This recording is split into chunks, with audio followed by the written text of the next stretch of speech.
Hey guys, welcome back to Air 2.0, my flying coaster diorama build.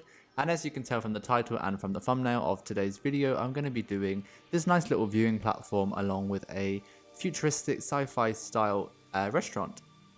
While you're here, smash that subscribe button and also click the bell icon to be notified when I next upload a video, and also give me a thumbs up for this video. It really helps out with the YouTube algorithms and all that stuff, you know. So basically, as you just saw there in the video, I laid down all the kind of the underpaths, which are the actual in-game paths which the guests can walk on, and this will act as the base for my fake curvy paths, which I'm going to put on top. If you've watched my builds for a while, you always know, or you know from my building, that I always like to do curvy kind of path styles and do nice kind of round viewing platforms and things like that. I just think it adds a really nice flow to a park, and it just makes it a little bit more organic. I feel like the in-game paths are very blocky, very zigzaggy if you want to do diagonals and stuff, and sometimes just laying a little path cover over the top is great. So of course here I am using the path covers mod, which is just basically random pieces in different shapes, squares and curves, and you just lay them down on top of your paths and the guests can walk over those. Or if you are playing vanilla, you can actually use some of the like roof pieces maybe. I don't know if you would need construction anarchy or not, but you could lay some pieces over the top, or you could sync some of the shapes over the top of your paths. That would work out as well. But of course I'm using mods here, and so I'm going in and doing all these path covers. Now I've got two different levels here. I have one kind of bottom viewing platform there going around the side, and then there's some stairs going up and to a second platform. And of course on top of the second platform there's going to be a really cool restaurant, which I'm really looking forward to building. I didn't build it straight away because I wasn't quite sure on how I wanted to do it. I did a little bit of Googling and typed in some like sci-fi futuristic concepts. I saw a couple of pictures that inspired me to throw down some pieces and kind of start off with an idea. So we'll get onto that just once the kind of platform is complete and ready for me to go ahead and do that.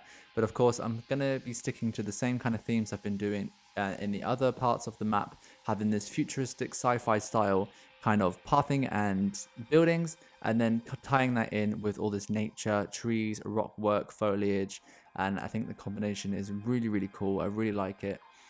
So I'm really looking forward to doing that kind of restaurant, which is going to come out of rocks, and yeah, I'm really excited to do it. So we'll get onto that just, as I said, very shortly.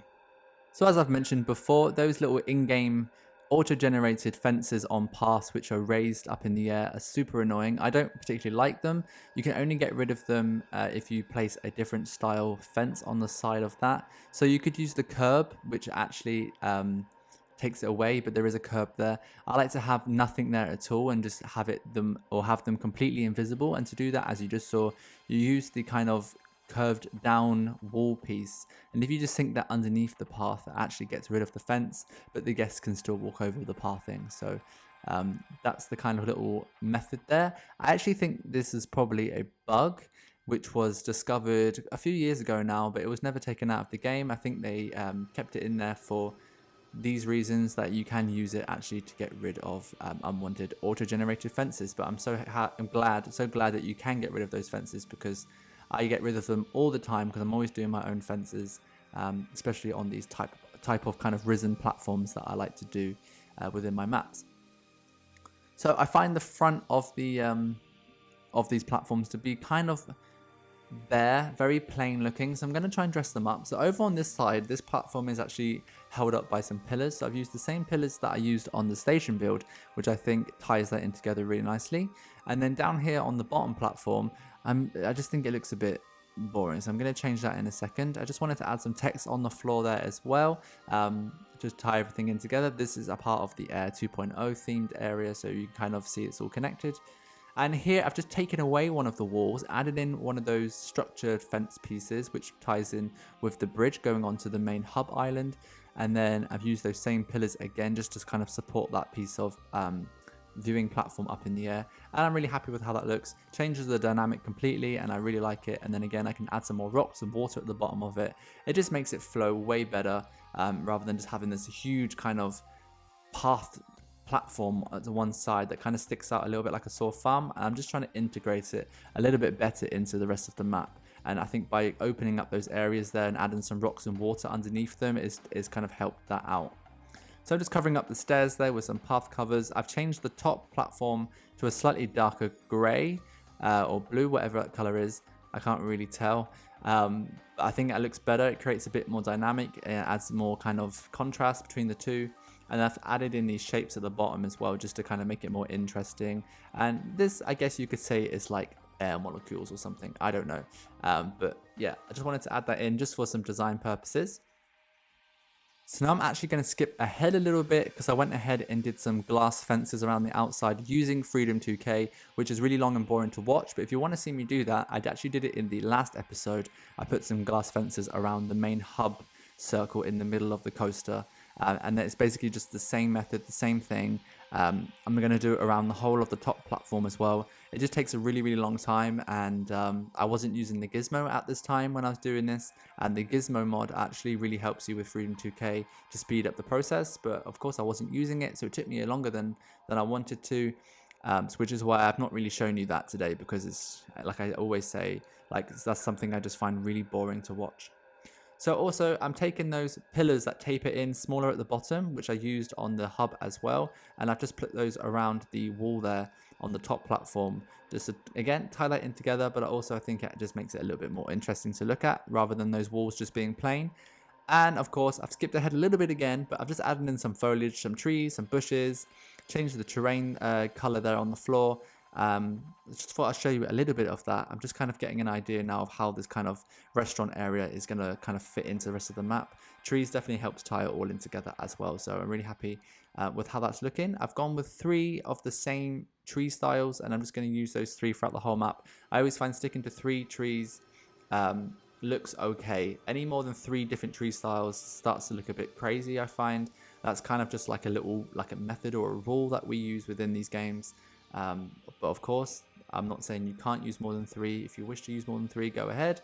But that's just my personal taste and my preference.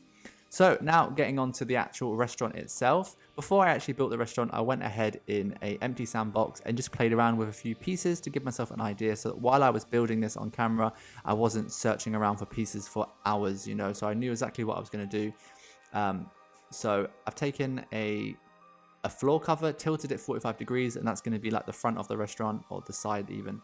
And then I've used these really cool rings, which I also use on the coaster station, which I think they remind me of like a turbo jet or something, a jet engine. I really like those. And I just want to do like a little canopy here on the front as well, kind of covering up those stairs. And I haven't got like the whole building planned. I just kind of planned out the main structure, like the rings and that front tilted piece, and that was kind of it. And then in my head, I had the idea to put these like different shaped tubes going across the top, which I think makes it look a bit sci-fi. It started to look a little bit like an alien spaceship, which is what I didn't want. So I tried to kind of stay clear of that a little bit, but I still think it turned out looking a little bit like an alien UFO spacecraft, but I'm fine with it. I think it kind of does go in nicely. The way that it's in, when I integrate it into the rocks and the foliage, it works, I think. But yeah, I hope you like it as well. This is something a bit different for me, I guess. I'm not really someone that builds a lot of sci-fi stuff. And I know that with the pieces given in the game, especially in the vanilla game, like there are some really great sci-fi pieces in this game, and what you can achieve from building with those pieces is really, really great. I just don't really do it that often because I don't think it's something that I'm particularly that good at, but I've really enjoyed doing this. I really like it. So I've got this weird little gap here where the tilted entrance of the station kind of joins in with those rings, and it's like a funny shape. So I'm just trying to figure out a way to fill that in. So I'm going to use these poles from Parkitect mod. These are really cool poles. They have a really nice shine to them as well. So I've just used those around the edge. That kind of fills in that gap nicely. And then the front of this entrance area is actually going to be like a glass structure or something. I actually wanted this whole purpley blue colored path cover wall thing to be glass, but because of the roundness, I've just left it to be this bluey purple color, and then I'm just going to do like a glass section of panels in the center there, which is actually going to be like open so guests can come in and out. And then I'm using that really cool curved glass roof piece, which I used on the station of the building, on the station of the coaster, and so that's also another little tie in there to the two buildings, so they are a little bit cohesive. But again, this is actually one of those buildings that hasn't got that many pieces in it. It's quite just a lot of large pieces put together, and so it wasn't overly that complicated to build. I've definitely made more complicated buildings that don't look as cool. So yeah, this wasn't too difficult. Just adding in some cubes that are around the top there, just to kind of make it a little bit different, make it a little bit of a different shape there going down, along with that kind of curved drop, whatever you want to call it, canopy.